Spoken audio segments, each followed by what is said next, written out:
रामचरितमानस की एक कहानी याद आती है कि जब राम सेतु का निर्माण हो रहा था, उस समय सब लोग अपने अपनी कोशिश कर रहे थे। गिलहरी जो थी वो अपने मुंह में अंजलि में भर के थोड़ी सी मिट्टी डाल रही थी। तुलसी कहते हैं, सब लोग कहते हैं कि वो भी राम सेतु के निर्माण में अपना योगदान दे रही थी।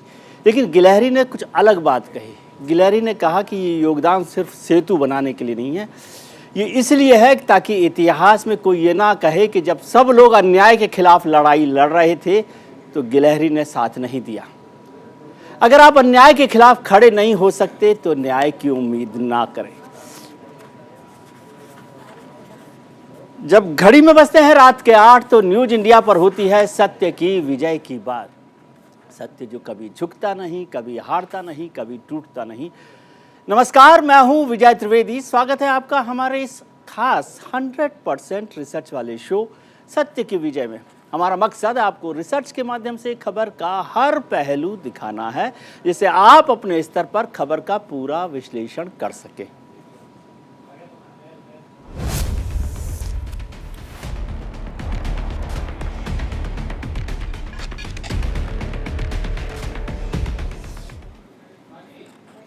एक देश एक कानून पर एक बार फिर राजनीति गरमाने के आसार हो गए। पहले हिमाचल प्रदेश के मुख्यमंत्री जयराम ठाकुर और असम के मुख्यमंत्री हिमंत बिस्वा शर्मा ने यूनिफॉर्म सिविल कोड को लागू करने की वकालत की, और अब उत्तराखंड के मुख्यमंत्री पुष्कर सिंह धामी ने बड़ा बयान दे दिया है। उन्होंने कहा है कि यूनिफॉर्म सिविल कोड पर गठित कमेटी 2 महीने में अपनी रिपोर्ट सौंप देगी उत्तराखंड में, और उसके बाद जल्द से जल्द इसे लागू कर दिया जाएगा। अगर ऐसा होता है तो गोवा के बाद उत्तराखंड देश का दूसरा राज्य होगा जहां पर यूनिफॉर्म सिविल कोड लागू हो जाए। भारतीय जनता पार्टी शुरू से ही देश भर में यूनिफॉर्म सिविल कोड यानी समान नागरिक संहिता को लागू करने का मुद्दा उठाती रही है, लेकिन इसे लेकर कुछ लोग लगातार विरोध भी करते रहे हैं। हालांकि कई देश ऐसे हैं जहां कॉमन सिविल कोड पहले से लागू है। आइए पहले देखते हैं कि कौन कौन सा ऐसा मुल्क है जहाँ ये कानून लागू है। कहाँ कहाँ पर कॉमन सिविल कोड है? फ्रांस में लागू है कॉमन सिविल कोड। फ्रांस उन देशों में से जहाँ पर सबसे ज़्यादा सिविल लिबर्टीज़ की बात होती है, वहाँ पर कॉमन सिविल कोड लागू है। अमेरिका में फेडरल लेवल पर कॉमन लॉ सिस्टम चालू है, लागू है, वहाँ पर चल रहा है फेडरल लेवल पर। ऑस्ट्रेलिया में भी कॉमन लॉ सिस्टम लागू है। इसके अलावा उज्बेकिस्तान, आयरलैंड, इंडोनेशिया में भी मलेशिया और इंडोनेशिया में भी ये लागू है। इसके अलावा ऐसे देश पाकिस्तान, बांग्लादेश, तुर्की, सूडान, इजिप्ट जैसे देशों में भी ये लागू है जिसमें ज़्यादातर मुस्लिम आबादी रहती है। तो इन सब देशों में ये कानून लागू है। कानून की नज़र में सब एक समान होते हैं, जाति से परे, धर्म से परे, और इस बात से भी परे कि आप पुरुष हैं या महिला, यानी आपका क्या जेंडर है। कानून सबके लिए एक है। देश में लगातार यूनिफॉर्म सिविल कोड की मांग उठती रही है, लेकिन इसके विरोध करने वाले मानते हैं कि इससे उन्हें धार्मिक स्वतंत्रता का मौलिक अधिकार उनका छिन जाएगा। आखिर विरोधियों का तर्क क्या है, ये भी हम आपको ग्राफिक्स के जरिए समझाने की कोशिश करते हैं। सिविल कोड को लेकर क्या विरोध है, क्यों विरोध है, ये हम समझ सकते हैं कि उनका कहना है कि धार्मिक मान्यताओं का अधिकार छिन जाएगा। ज़्यादातर लोग ऐसा समझते हैं कि धार्मिक मान्यताएं जो हैं उनकी, या धार्मिक आज़ादी जो है उस पर असर पड़ेगा। हर धर्म की रीति अलग है, वो खत्म हो जाएंगी, ऐसा वो मानते हैं कि कानून लागू होगा तो। मुस्लिम समाज इसे धार्मिक मामलों में अपना दखल मानता है। वो समझता है कि कानून जो है ये मुस्लिम समाज में इसको धार्मिक मामलों में दखल है। इस कानून को लेकर कई लोगों के मन में कई गलतफहमियां हैं। उन गलतफहमियों में सच क्या है, झूठ क्या है, वो भी आपको हम बताते हैं कि क्या इसमें सच है, क्या झूठ है, मतलब क्या क्या मिथ पैदा किए गए हैं, क्या क्या तर्क दिए जाते हैं। सिविल कोड पर जो गलतफहमियां उनकी चर्चा करते हैं। पहला तथ्य झूठ है कि यूसीसी यानी यूनिफॉर्म सिविल कोड को लागू होने से देश में हिंदू कानून लागू हो जाएगा। सच क्या है ये भी देख लेते हैं। सच है कि हर धर्म के लोगों के लिए ये कानून होगा जो सबके लिए बराबर होगा, यानी उसमें मुस्लिम और हिंदू का कोई फ़र्क नहीं है। दूसरा जो झूठ फैलाया जाता है वो है यूसीसी लागू होने से धार्मिक आज़ादी खत्म हो जाएगी, जिसकी काफ़ी चर्चा होती रही है। लेकिन सच क्या है कि लोगों की धार्मिक स्वतंत्रता बाधित नहीं होगी, यानी उस पर कोई असर इससे नहीं पड़ेगा। एक देश, एक विधान, एक संविधान, ये शब्द आपको अक्सर सुनने को मिलते होंगे। राजनीतिक रैलियों में भी ये सुनाई देता रहता है। एक पक्ष इसका समर्थन करता है तो एक पक्ष विरोध। आखिर एक देश एक कानून है क्या और इसकी गूंज क्यों सुनाई दे रही है, ये समझते हैं इस रिपोर्ट से।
भाइयों बहनों, हमने इसकी शुरुआत कर दी है।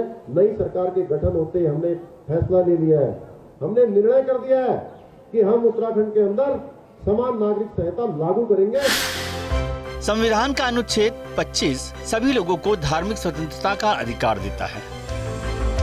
साथ ही देश में अलग अलग धर्मों के लिए अलग अलग पर्सनल लॉ हैं। बावजूद इसके बीजेपी सरकार एक देश एक विधान एक संविधान की दिशा में कदम बढ़ा रही है, जबकि देश का हिंदू बहुसंख्यक और मुस्लिम अल्पसंख्यक दोनों इसके खिलाफ मुखर दिखाई देते रहे हैं। सुप्रीम कोर्ट ने तो अनुच्छेद 44 को डेड लेटर बताते हुए कहा था कि ये गले में फांस की तरह लटका हुआ है। Bureau report, news India.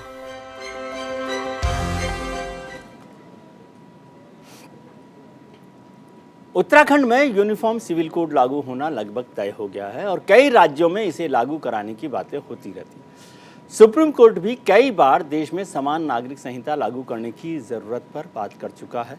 Supreme court कह चुका है कि भारत में अब तक यूनिफॉर्म सिविल कोड लागू करने के लिए कोई ठोस प्रयास नहीं किए गए। ऐसे में सवाल उठता है कि क्या अब वक्त आ गया है एक देश एक कानून बनाने का? यूनिफॉर्म सिविल कोड लागू होना आखिर जरूरी क्यों है? क्या यूनिफॉर्म सिविल कोड से ध्रुवीकरण हो जाएगा? ये ऐसे महत्वपूर्ण सवाल हैं जिन पर हम आज चर्चा करेंगे। इस महत्वपूर्ण मुद्दे पर चर्चा करने के लिए हमारे साथ जुड़ रहे हैं कुछ खास मेहमान। भारतीय जनता पार्टी के सांसद नरेश बंसल साहब हमारे साथ जुड़ रहे हैं। ऑल इंडिया इमाम एसोसिएशन के अध्यक्ष मौलाना साजिद रशीदी साहब हमारे साथ हैं और सोशल एक्टिविस्ट परवीन पूजा उपाध्याय भी हमारे साथ जुड़ गई हैं। आप सबका बहुत बहुत स्वागत है। बंसल साहब, सबसे पहले आपसे समझना चाहता हूं कि क्या ज़रूरत पड़ गई है, क्या ऐसी ज़रूरत आन पड़ी है जब देश के बहुत सारे मुद्दे हैं जिसका सरकार को काम करना है, आप यूनिफॉर्म सिविल कोड को लाने के लिए उतावले दिख रहे हैं?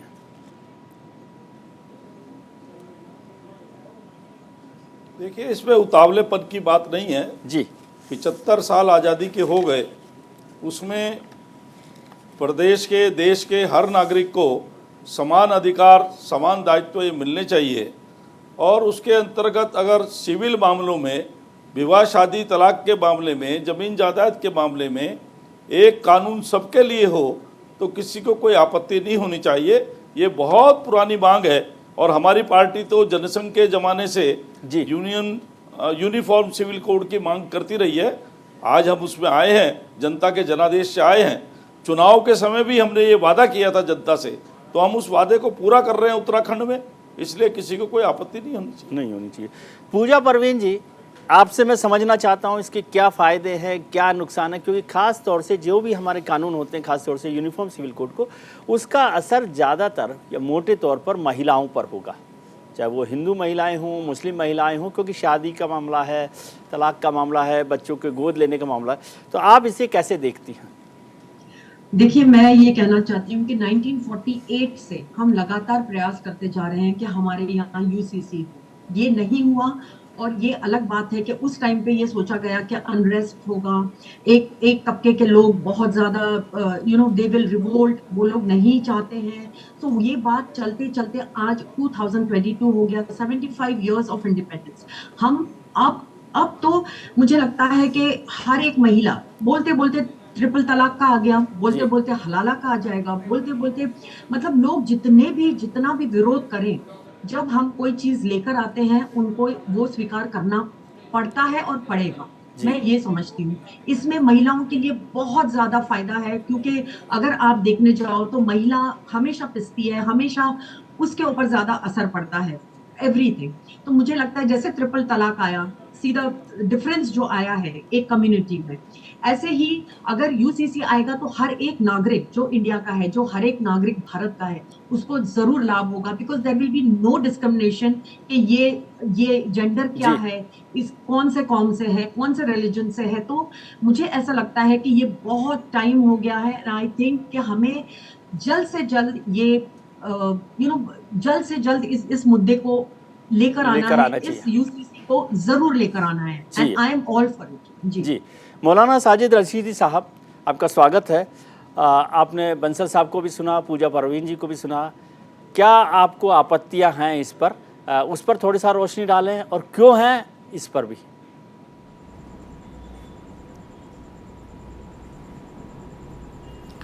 देखिए, मुझे आपत्ति नहीं है, और ये जो एक नैरेटिव सेट किया जा रहा है जी कि मुसलमान जो है इसके खिलाफ है जी, ऐसा नहीं है। हम कॉन्स्टिट्यूशन की बात करते हैं, जो भीमराव अंबेडकर ने हमें एक संविधान दिया है, उस संविधान की हम बात करते हैं। आपको पता होगा कॉन्स्टिट्यूशन असेंबली में भीमराव अंबेडकर जी ने जो आखिरी तकरीर की थी, उसमें ये कहा था कि यूसीसी होना चाहिए, मैं भी चाहता हूँ जी, लेकिन किसी पर ज़बरदस्ती नहीं थोपा जाना चाहिए जी।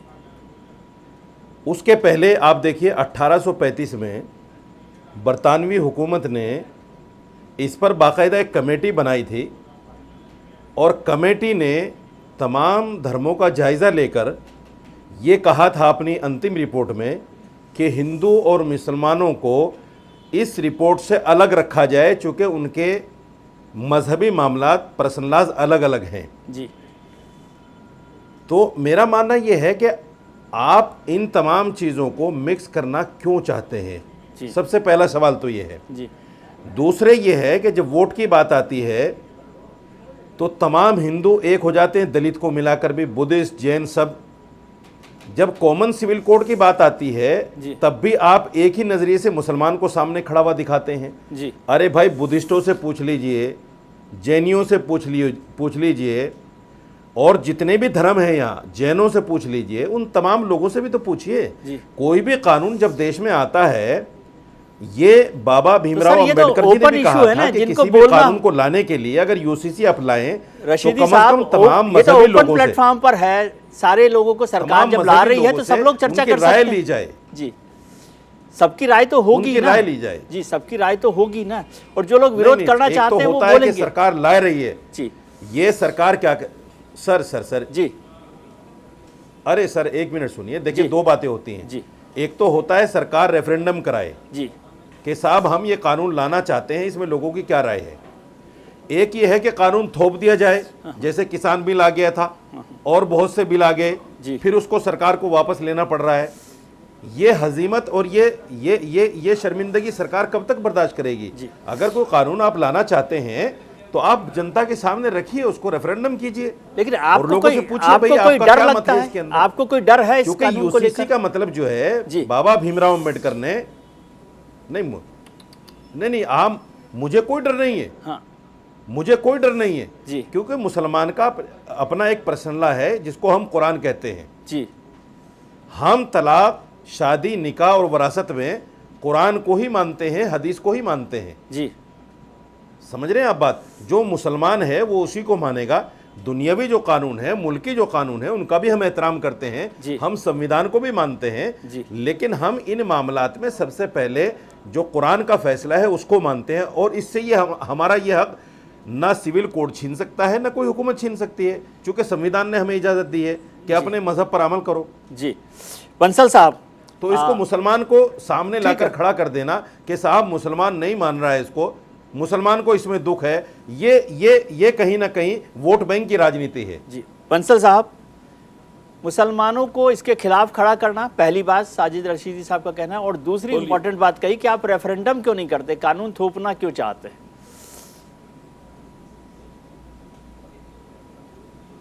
देखिए, मैं साजिद भाई को बताना चाहता हूं कि ना तो हम थोप रहे हैं, 75 साल से इस पर चर्चा हो रही है देश में जी, और फिर हमारी सरकार ने अगर लाने का कहा तो उसके लिए सुप्रीम कोर्ट के जज की अध्यक्षता में कमेटी बनाई है, जिसमें चीफ सेक्रेटरी रिटायर्ड भी हैं, हाई कोर्ट के जज भी हैं और समाज के अन्य लोग भी हैं, एक्सपर्ट्स। वो सब जो स्टेक होल्डर्स हैं उन सबसे राय मशवरा कर रही है, सबकी राय ले रही है, तब अपनी रिपोर्ट देगी और उस रिपोर्ट के बाद कैबिनेट उस पर विचार करेगी, कैबिनेट के बाद विधानसभा विचार करेगी जिसमें चुने हुए प्रतिनिधि है, तब वो कानून बनेगा। तो और इससे अच्छा रास्ता कौन सा हो सकता है? ये रेफरेंडम नहीं है क्या? जी नहीं, लेकिन जैसे कानून तो ऐसे ही बनते हैं, इसी रास्ते से बनते हैं सर। माननीय एमपी साहब, मैं आपसे एक सवाल कर लूं? जी माननीय एमपी साहब, एक सवाल कर लूं मैं आपसे? सुप्रीम कोर्ट ने तो एक फैसला सबरीमाला पर भी दिया था, क्या आपने मान लिया उसको?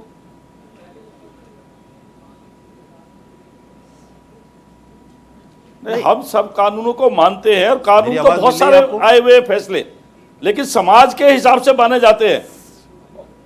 हाँ नहीं, आप इसको उससे मत लीजिए। सबरीमाला पे क्या, मैंने कोई सुप्रीम कोर्ट का ऑर्डर की बात नहीं करी, होता है, करना अलग होता है। मैंने आपको सबरीमाला में आपके कहाँ माना आपने? रेफरेंडम के बारे में बताया है, सबरीमाला में नहीं माना मैंने आपने, आपके रेफरेंडम सुप्रीम के कोर्ट को बारे माना ही में नहीं बताया आपने। है कि सुप्रीम कोर्ट के जज की अध्यक्षता मेरे में भाई, कमेटी बनी है, देखिए, वो सब आप स्टेक होल्डर से लोकसभा चर्चा कर रही प्रतिनिधि है, हैं, फिर वो आपकी अपनी बात रिपोर्ट एक देगी, जिम्मेदार व्यक्ति की फिर बात है। कैबिनेट में विचार होगा, सुनिए, फिर विधानसभा में सुनिए, बहस एमपी साहब, होगी, सुनिए। तब बनेगा। आप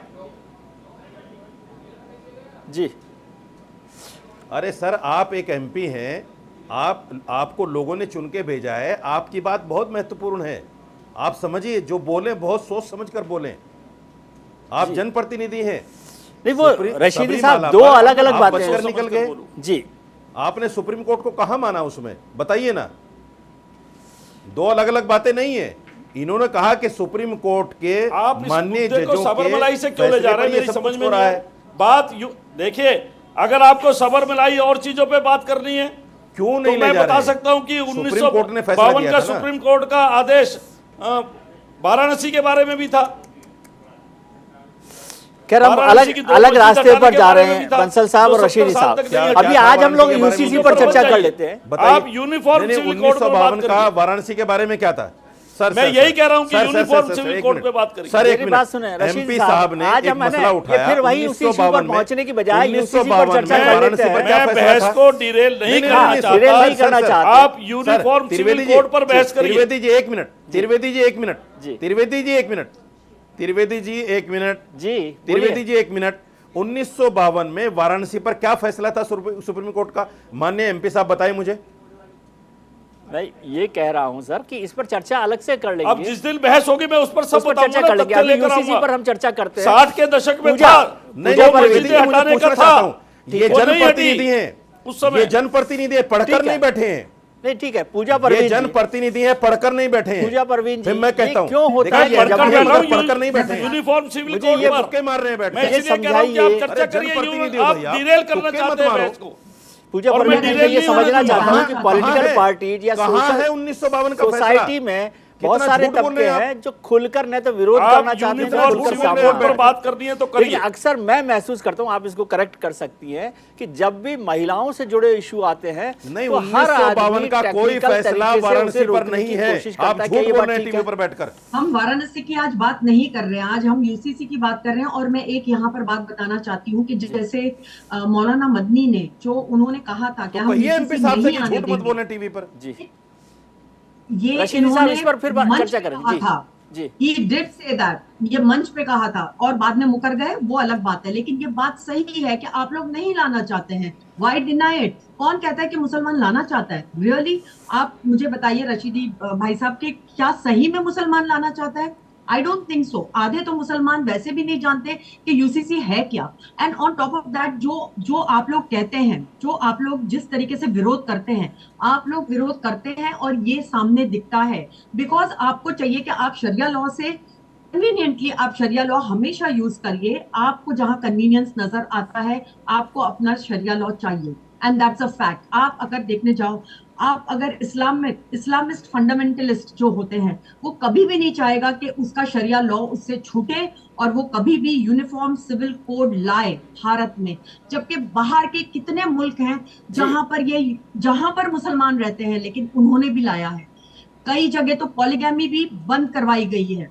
तो आप लोगों को एक्चुअली इंडियन के जो भारतीय जो है, जो मुसलमान है, त्रिवेदी जी, मैं वो जवाब नहीं देता चाहता हूं। है। जी जी, वो जी, बिल्कुल रशीद- नहीं चाहता है। जी, और रशीद- ये बात कितनी बार अश्विनी उपाध्याय जी ने भी रखी है मैं जवाब कोर्ट में, देता और हूं, ये मैं जवाब कब से देता चल रहा है ये मामला। जी रशीदी जी, मैं इसमें जोड़ देना चाहता हूँ, हमने प्रोग्राम की शुरुआत में भी उन मुल्कों के नाम दिखाए जिसमें मुस्लिम जी, मेजोरिटी वाले मोहतरमा। कंट्रीज हैं, और जी, वहां पर जी, कॉमन जी। सिविल कोड जैसा ही कानून, मतलब उसका नाम यूसीसी ना हो, लेकिन उसी तरीके के कानून वहां पर चल रहे हैं। तो हिंदुस्तान में क्या परेशानी है? परेशानी इन्हीं से पूछिए, क्योंकि हाँ, परेशानी रशीदी साहब से है। ही मैं रशीदी ये साहब नहीं से सवाल- कहेंगे। जी देखिए त्रिवेदी जी, मैं आपको बता दूं। जी हाँ, मैं बता रहा हूँ, सुनिए। जी देखिए, मुसलमान जो है हिंदुस्तान के किसी कानून की मुखालफत नहीं करता। जी हम अपने मजहबी मामलात में अगर तलाक, वरासत या निकाह को अपने मजहब के मुताबिक करते हैं, जी लेकिन जब मामला बिगड़ता है तो हम कानून की शरण में जाते हैं कि नहीं जाते हैं। जी बहुत सारी हमारी औरतें जो है कानूनी लड़ाई लड़ रही हैं, तलाक को लेकर, वरासत को लड़ लेकर, रही है, जी। निकाह को लेकर। जी कौन कहता है कि हम हिंदुस्तानी कानून को नहीं मानते? सर, ये एक कौन छोटा सा जवाब कौन सी दीजिए। बात हुई कि साहब मुसलमान नहीं मानता उसको? रशीदी साहब, क्यों एक नहीं छोटा मानता सा जवाब मुसलमान? मुझे दीजिए। एक दूसरी छोटा बात सा- ये है कि आप सिर्फ मुसलमान को क्यों कहते हैं कि मुसलमान नहीं मानता? नहीं। आपने क्या जैनियों से पूछ लिया? आपने क्या जैनियों ने बुद्धिस्टों से विरोध पूछ नहीं लिया? किया है ना। आपने क्या सिखों से पूछ लिया? आपने क्या ईसाइयों से पूछ लिया? आपने रशीदी कौन से? साहब, अरे ये तो सबके लिए सामने पड़ा मेरे हुआ है। भाई, जैसे आप खिलाफ विरोध बोल करने रहे का हैं, मतलब क्या है? ऐसे जैन भी बोल सकते हैं, आपने ईसाई भी अभी- बोल सकते हैं, जिनको भी नाराजगी है सब बोल सकते हैं, हिंदू भी बोल सकते हैं, विजय जो भी बोल त्रिवेदी सकते हैं। जी, मैं एक छोटा सा सवाल आपसे विजय करना त्रिवेदी चाहता जी, हूँ सर, एक छोटा सा सवाल आपसे मैं पूछना खिलाफ चाहता नहीं हूं। बोल रहा हूं, मैं खिलाफ नहीं बोल रहा हूं। नहीं, माफ मैं कीजिए। आपसे एक छोटा सवाल माफ जानना चाहता कीजिए, हूं, फिर मैं ब्रेक पर खिलाफ नहीं चलेंगे, बोल फिर रहा आपसे हूं। विस्तार से नहीं, चर्चा मेरी एक करेंगे। बात पहले सुन लीजिए। जी मैं खिलाफ नहीं बोल रहा हूं। जी अच्छा बताइए। नहीं, मैं चलिए, छोटा आप ही के साथ सवाल आपने जो कीजिए। बात कही उसी पे मैं पूछ रहा हूँ, क्या आपको ये लगता है, इस पर डिटेल में हम आगे चर्चा करेंगे, लेकिन एक छोटा सा जवाब दे दीजिए, क्या आपको लगता है कि यूसीसी मुसलमानों के खिलाफ कानून है? ऐसी आशंका लगती है आपको?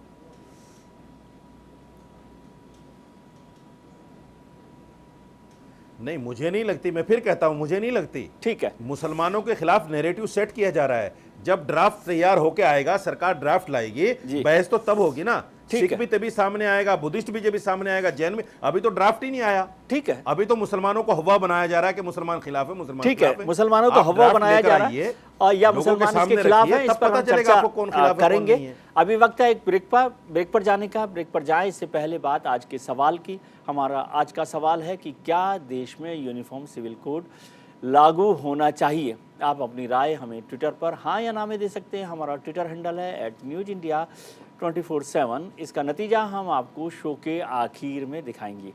आप बने रहिए हमारे साथ। लौटते हैं बहुत छोटे से ब्रेक के बाद। गंभीर मुद्दा है, आपका बने रहना जरूरी है। तुरंत लौटते हैं।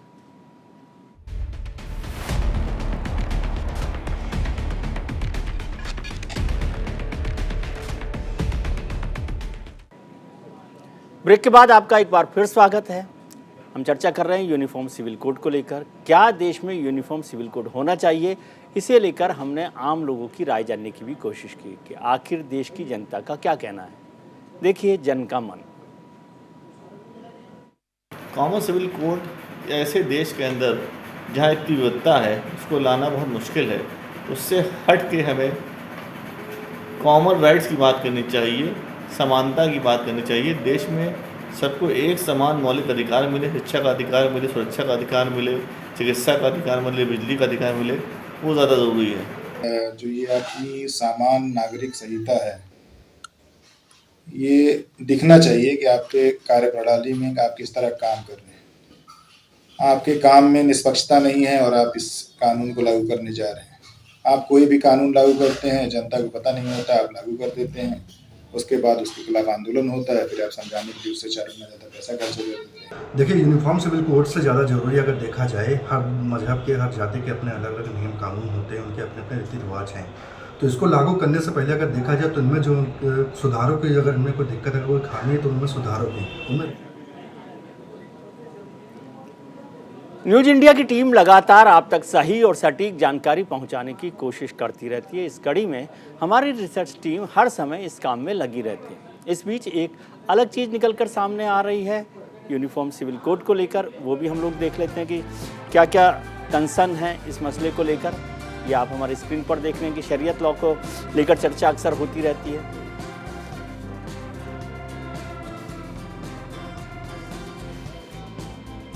बंसल साहब, नरेश बंसल साहब हमारे साथ जुड़े हुए हैं, भारतीय जनता पार्टी के सांसद हैं। रशीदी साहब भी हमारे साथ हैं, पूजा परवीन जी भी हमारे साथ जुड़ी हुई हैं। बंसल साहब, क्या ये आपके लिए एक पॉलिटिकल इशू है और देश में अभी बहुत सारी समस्याएं चल रही हैं जिन पर आपको फैसला करना है, आपकी सरकार को फैसला करना है, डेवलपमेंट पे काम करना है। क्या आपको लगता है कि ये प्रायोरिटी होना चाहिए आज की तारीख में uniform civil code?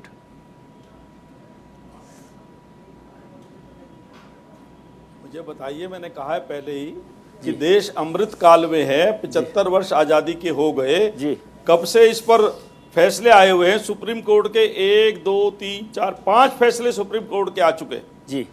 Supreme court कहता है कब सरकार बनाएगी जी। और अगर सब लोगों के लिए बच्चा गोद लेना है, विवाह है, शादी है, तलाक है, सब बहनों को समान अधिकार मिलता है, तो इसमें धर्म कहाँ आड़े आता है जी।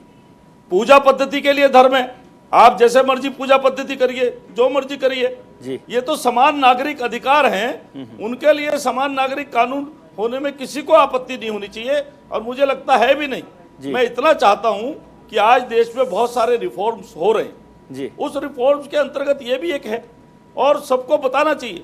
जैसे मैं अपने समाज की चर्चा करूं तो हमारे समाज में सती प्रथा थी कि नहीं जी। हमारे समाज के सुधारकों ने उसको समाप्त करने के लिए काम किया। बाल विवाह प्रथा थी, उसको समाप्त करने का काम किया जी। विधवाओं का पुनर्विवाह का काम किया। जी। तो ऐसे ही मैं निवेदन करना चाहता हूं साजिद भाई से भी जी। कि समाज के प्रबुद्ध लोगों को आगे आकर के देश की एकजुटता के साथ जो सबको समान चीजें मिल सके उसके लिए उनको भूमिका का निर्वाह करना चाहिए। मैं ये नहीं कह रहा कि आप लोग कोई विरोध कर रहे हैं जी। मैं तो चाहता ही नहीं कि कोई विरोध करे। समान कानून सबको मिलना चाहिए जी। एक कानून के अंतर्गत जो एक बहन को अधिकार है वो किसी भी उपासना पद्धति की हो वो दूसरी बहन को भी मिलना चाहिए। साजिद, सबको अधिकार मिलना चाहिए। बंसल साहब, साजिद रशीदी शाहबानू साहब का के ये केस कहना में आपने देखा क्या हुआ जी। 1985 में शाहबानू के केस में सुप्रीम कोर्ट ने कहा कि धारा 44 ये एक डेड आर्टिकल, डेड वर्ड बना हुआ है। आखिर इसका कब होगा, समान नागरिक संहिता कब बनेगी जी। करते करते 1985 आया। 1995 में सरला मुदगल केस में सुप्रीम कोर्ट का निर्णय है। जान वलवतम केस में 2003 में निर्णय है। शायरा बानू केस में फिर 2017 में आया, जिसके बाद हुआ अश्वनी जी कोर्ट में गए।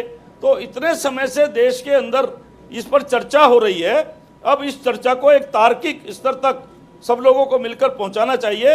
ये देश की सारी माताओं बहनों के लिए एक अवसर है, सबको उनका उचित लाभ मिलेगा। साहब, अभी साजिद भाई कह रहे थे जी। जब मामला बिगड़ जाता है तो कोर्ट में ही जाते हैं, तो फिर क्या दिक्कत है कानून बनने में जी। जब आपका शरीयत से मामला हल नहीं होता कोर्ट में जाते हैं तो ये वही उसी तरह का तो कानून है। ठीक है बंसल साहब, दो बातें साजिद साहब कह रहे हैं। बंसल साहब शाहबानो कोर्ट में गई तो न्याय मिला जी। रशीदी साहब दो बातें कह रहे हैं। एक तो ये कि जो पार्टी जो है माहौल बना रही है कि ये पूरे लोग मुसलमानों के खिलाफ है। कोड मत कीजिए जी, मैं एक बात कर दूं, रशीदी साहब आपके पास आता हूं। बंसल साहब, रशीदी साहब ने दो बातें कही जो मुझे समझ में आई। वो कह रहे हैं कि एक तो आप ये माहौल बना रहे हैं देश में कि मुसलमान इसके खिलाफ हैं, पहली बात जो नहीं है। दूसरी बात, यदि इस कानून में इतना अच्छा है तो एक रेफरेंडम हो जाए, सबकी बात सुनवाई हो जाए, उसके बाद आप कानून ले आएं। इसमें कोई आपत्ति है? इसमें कोई परेशानी है? मैं आपसे यही तो कहना चाहता हूं कि हम ये बिल्कुल नहीं कह रहे हैं जी कि मुसलमान इसके खिलाफ है जी, लेकिन मेरा कहना है कि कोई खिलाफत होती है तो जो मुस्लिम वर्ग में समाज सुधारक बड़े प्रबुद्ध जन जी। हैं, उनको आगे आकर अपनी भूमिका निभानी चाहिए। मैं ये कह रहा हूँ, ठीक है। मैं नहीं कह रहा हूँ कि समाज, आखिर मुस्लिम बहनों को उसका लाभ मिलेगा, 3 तलाक का मिला है ना जी, तो वो क्यों विरोध में होंगे? ठीक है, उनको लाभ मिलेगा, वो उसके पक्ष में होंगे। ठीक है, हमारा कोई ये पॉलिटिकल एजेंडा नहीं है। पॉलिटिकल एजेंडा नहीं है। रशीदी साहब आपके पास आता हूँ, लेकिन पूजा जी से एक बार थोड़ा सा बात करना चाहता हूँ। पूजा परवीन जी, आप इन दोनों के बीच में कोई रास्ता देख रही हैं? या लगता है कि जब भी समाज सुधार की बात होती, मुझसे पूछ ली, मैं 40 पे उठ जाऊंगा नमाज के लिए। जी, एक दो लाइन आपके ले लेते हैं पूजा जी के साथ, फिर आपको आप ही के पास आता हूँ साजिद साहब जी। मैं एक ही बात जानती हूँ कि 75 अगर साल हो गए और अभी तक इसका कोई समाधान नहीं हुआ। ये कहते हैं कि जब ट्रिपल तलाक का भी बात हुई, बहुत लोगों ने विरोध किया। अब अगर हलाला की बात करेंगे, बहुत लोग विरोध करेंगे। आप कोई भी इनका शरिया लॉ में से कुछ भी उठा लो, कुछ भी हटाने की कोशिश करोगे, ये कभी रिफॉर्म होना नहीं चाहते हैं। ये कभी भी नहीं चाहेंगे कि इनकी जो महिलाएं हैं ये कहीं पर पहुंचे। मैं ये जानती हूँ, मैं एक एक्स मुस्लिम हूँ, मुझे पता है, मैंने बहुत एक्स मुस्लिम्स की बातें सुनी हैं और मैं जानती हूँ कि ये कभी नहीं चाहेंगे। आप अगर कोई भी कानून लेकर आओगे, ये इसका विरोध करेंगे। आज भले रशीदी भाई जो भी बोले, लेकिन इसका जरूर और जरूर यही लोग इसको ये करेंगे। ये लोग हैं जो नहीं चाहते हैं कि कोई भी रिफॉर्म हो। ठीक है, रशीदी साहब को निकलना है। पूजा जी, रशीदी साहब को निकलना है, इसलिए मैं पहले थोड़ा सा उनको वक्त देना चाहता हूँ। जी साजिद भाई।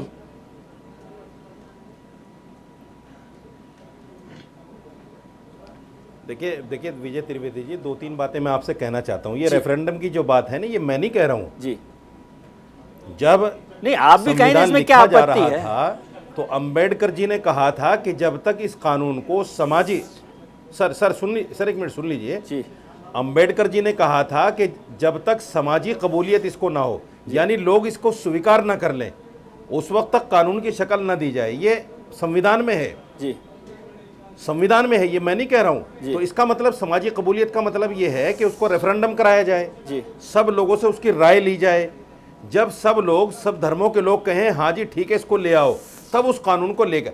दूसरे उन्होंने एक बात कही थी कॉन्स्टिट्यूशन असेंबली में, उन्होंने ये कहा था किसी भी हुकूमत को ये इख्तियार नहीं है कि किसी पर जोर दें कि हम ये कानून लाने जा रहे हैं जी।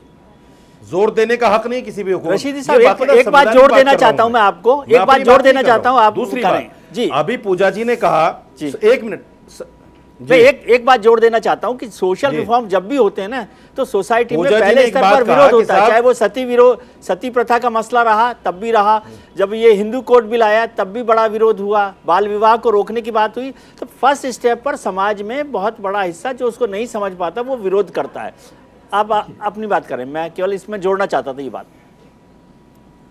देखिए त्रिवेदी जी, मैं 2 बातें पूजा जी की कोड करता हूं जी। इन्होंने कहा कि साहब ट्रिपल तलाक बिल आया, क्या मुसलमानों ने उसको माना कि नहीं माना? कहाँ एजिटेशन हुआ उसके खिलाफ? कहाँ धरने प्रदर्शन हुए उसके खिलाफ? नहीं हुए ना। अभी ये हलाला की बात कर रहे हैं, मैं पूजा जी से कहता हूं कानून बनाइए हलाले के खिलाफ, मैं साथ में हूं। जो हलाला आज हिंदुस्तान में हो रहा है, शरीयत तो उसके खिलाफ है जी, मैं भी उसके खिलाफ हूं। शरीयत उसके खिलाफ है, मैं भी उसके खिलाफ हूं। तो फिर परेशानी क्या? मुझे ये नहीं समझ में आ रहा। मुसलमानों के लिए थोपना, मुसलमानों के लिए कहना, ये एक नैरेटिव नहीं, एक नैरेटिव सेट किया जा रहा है कि मुसलमानों को सामने लेके आओ, मुसलमान खड़ा होगा, इस तरह की बातें करो, उनको उकसाओ इसको खिलाफ करने के लिए, ताकि मुसलमान उसके खिलाफ खड़ा हो जाए और हमें वोट बैंक का फायदा मिले। ऐसा नहीं है। लेकिन दूसरी बात यह है, देखिए आप कोई भी कानून लाना चाहते हैं पार्लियामेंट में, रेफरेंडम तो कराना चाहिए कि नहीं कराना चाहिए आपको? क्यों नहीं कराएंगे आप? लेकिन आपने किसान बिल लेके आए, आप गिर गया ना जी, सरकार को शिकस्त का सामना करना पड़ा, शर्मिंदगी हुई सरकार को। इससे बेहतर ये है कि पहले आप सोच लीजिए उस कम्युनिटी से, उस कम्युनिटी से रेफरेंडम करा लीजिए जिसके खिलाफ आप लाना चाहते हैं। लेकिन साजिद भाई, बंसल साहब कह रहे हैं कि आप जैसे लोगों से तो वो उम्मीद करते हैं कि आप इस पर आगे बढ़कर आए। वो तो ये कह रहे हैं कि आप जो लोग सोशल रिफॉर्म पे लगे हुए हैं उनको आगे आने की जरूरत है। मेरी एक बात को इन्होंने बहुत गलत मेरी एक बात को इन्होंने बहुत गलत कोड कर दिया जी। बंसल साहब ने कहा कि साजिद भाई कह रहे हैं कि शरीयत से जो मसला हल नहीं होता उसमें हम कोर्ट में जाते हैं। ऐसा नहीं है जी। मैंने ये कहा कि जो मुसलमान शरीयत को नहीं मानता वो कोर्ट जाता है। बहुत लोग हैं मुसलमानों में भी ऐसे जो नाम के मुसलमान हैं, शरीयत को नहीं मानते, वो कोर्ट चले जाते हैं। तो शरीयत में हम जैसे लोग क्या डंडा लेके थोड़े मनाते हैं उनको कि नहीं आप कोर्ट क्यों जा रहे हो जी। अरे भाई, हर आदमी को हक है कोर्ट जाने का जी। नहीं, यही बात है। आप दोबारा सुन लीजिए। नहीं, मैं बहुत ध्यान से बात सुनता हूँ। ठीक है, लेकिन बंसल साहब जो कह रहे हैं आप उससे सहमत हैं कि नहीं है? मैं आपकी तरह तुक्के नहीं मारता। साजिद भाई, आप बंसल साहब की इस बात से सहमत हैं कि नहीं कि आप जैसे जो रिफॉर्मर हैं नहीं, उनको आगे आना चाहिए? आप आगे आने को तैयार हैं कि नहीं है?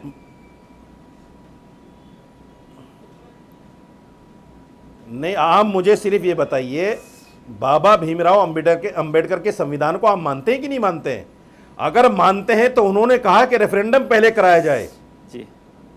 तो बंसल साहब इस बात पे एग्री होंगे कि नहीं संविधान के मुताबिक रेफरेंडम कराएं? हम पूछिए इनसे। नहीं, वो उनसे पूछ लेते हैं, लेकिन जो मैं पूछ रहा हूं कि क्या आप उनके लिए रिफॉर्म के लिए आगे आएंगे, इसका जवाब आप दे दीजिए। बंसल साहब से भी ये पूछते हैं, फिर रेफरेंडम का सवाल तो उनसे पूछा ही है। आता हूं बंसल साहब। मेरे भाई ने मुझे मैं देखिए, बात सुनिए, मैं अगर अपनी शरीयत में रिफॉर्म की बात चाहूंगा तो ही तो मैं आगे आऊंगा ना जी। हमारे जो निकाह के, तलाक के, वरासत के जो मसले हैं वो इतने अहम हैं जो किसी भी धर्म में पहले से नहीं है, हमारे यहाँ है। तो इसका मतलब आप मानता है उनको, आप इसका मतलब हुआ ना कि आप उसका जो विरोध कर रहे हैं। है उसके लिए कोई मुश्किल नहीं है जी। जो नहीं मानता वो हिंदुस्तानी कानून में चला जाए जी। मैं कहाँ विरोध कर रहा हूँ? इसका मतलब ये हुआ ना कि आप नहीं चाहते कि ये बदलाव हो। इसका मतलब कुरान को मानता हूं, मैं मुसलमान हूं। अगर मैं कुरान को नहीं मान, अरे त्रिवेदी जी, सर, कानून को मानने से मुसलमान होने का क्या संबंध है? अगर कुरान को मानूंगा तो इसका मतलब मैं नहीं मानता। नहीं, मैं ये कह रहा हूँ, क्या मतलब हुआ? मेरा निवेदन ये है रशीदी साहब कि आप कुरान मानते हैं नहीं मानते हैं, इसका कानून मानने से मुसलमान नहीं होना थोड़ी होता है। मैं कुरान को मानता हूं।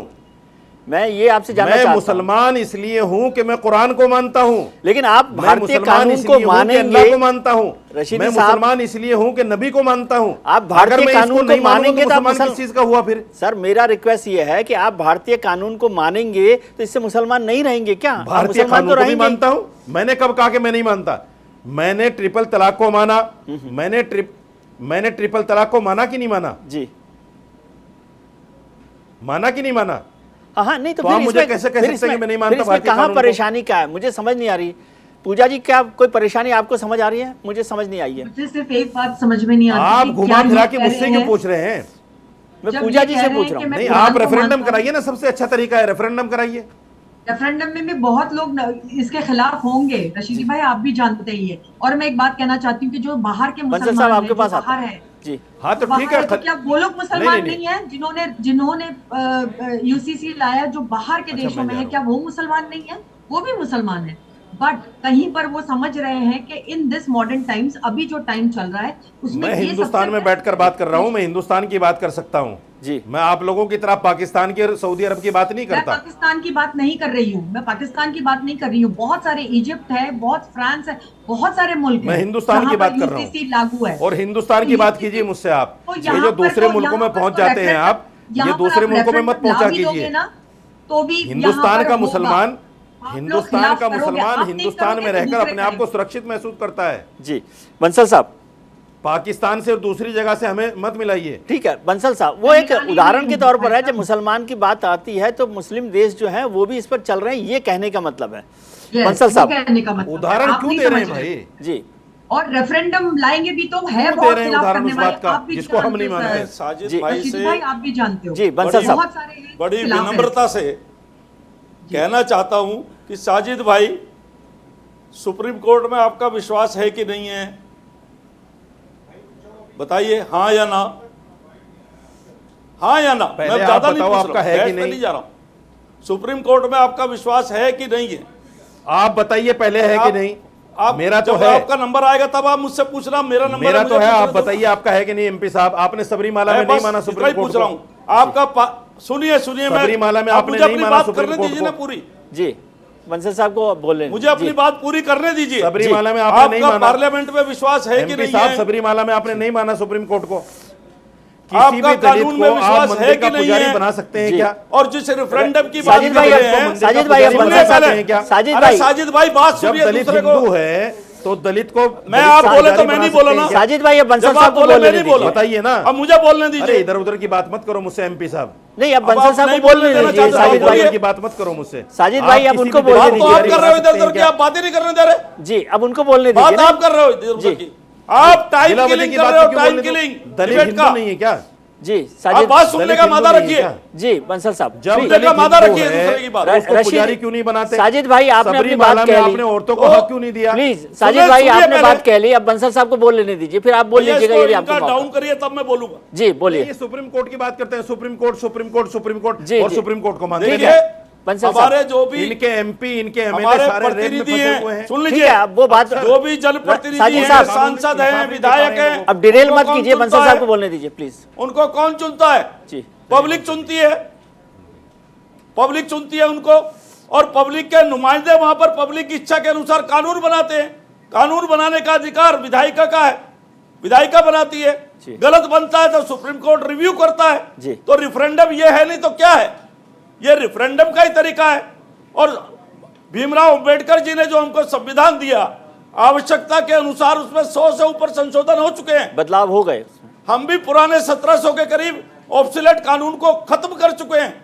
तो समय के अनुसार सुधार भी होंगे, रिफॉर्म भी होंगे, कानून भी बनेंगे। और मैं एक बात कहना चाहता हूं आपके माध्यम से कि ये जो जितने सारी धार्मिक पुस्तकें हैं, सुन जी। लीजिए, चाहे वो मुस्लिम धर्म की हो, चाहे हिंदू धर्म की हो, किसी भी धर्म की हो, उन पुस्तकों में बहुत कुछ उल्लेख है, लेकिन वो उस समय के अनुसार है। उस समय ना कोर्ट थी, ना कचहरी थी, ना अदालत थी, ना संविधान था। आज वो सब चीजें हैं, उसके परिप्रेक्ष्य में विचार करना चाहिए। आधुनिक युग में सुधार के काम को आगे बढ़ाना चाहिए। मैं इतना कहना चाहता हूँ। जी ठीक है। पूजा जी, मुस्लिम वुमेन प्रोटेक्शन का जो आया था एक्ट 1986 में, और जो शाह बानो के साथ हुआ, तब भी ये लोग नहीं खिलाफ थे। जी। बताएं, तब भी ये लोग नहीं खिलाफ थे। खिलाफ हमेशा ही रहते हैं। नहीं कह सकते हैं कि नहीं हम खिलाफ नहीं है। आप रेफरेंडम की बात करते हैं, आप रेफरेंडम की बात छोड़ो। जब अगर ये बात निकलती ही है तो इन लोगों को ये नहीं चाहिए। ये आज रशीदी भाई कह रहे हैं, ये वन ऑफ देम होंगे जो ये सोचते हैं। लेकिन मैं जानती हूँ, और मैंने बहुत सारे वो देखे हैं कि जहां पर ये लोग खिलाफ में ही खड़े होंगे। मैं आपको बोल देती हूँ, अब भी बोल देती हूँ, मुझे पता है। और जब शाह बानो का केस था, जो 40 साल की शादी के बाद उसने छोड़ दिया था, कौन खड़ा हुआ? कौन सा मौलाना खड़ा हुआ उसके साथ में? क्यों उसको सुप्रीम कोर्ट जाना पड़ा?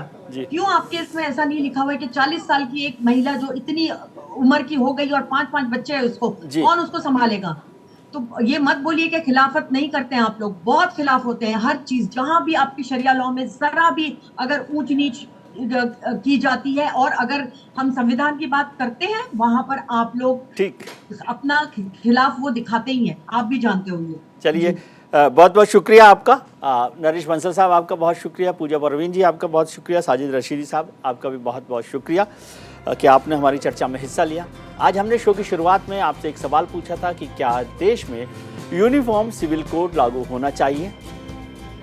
इस पर 55% लोगों ने हाँ के पक्ष में वोट किया है, वहीं 45% लोग इसके पक्ष में नहीं हैं। आपने राजनेताओं की बात सुनी, हमारे पैनलिस्ट की बात सुनी, जनता का मन सुना, और अब छोटी सी बात मेरी भी, यानी विजय भी। आज का शब्द है इक्वलिटी।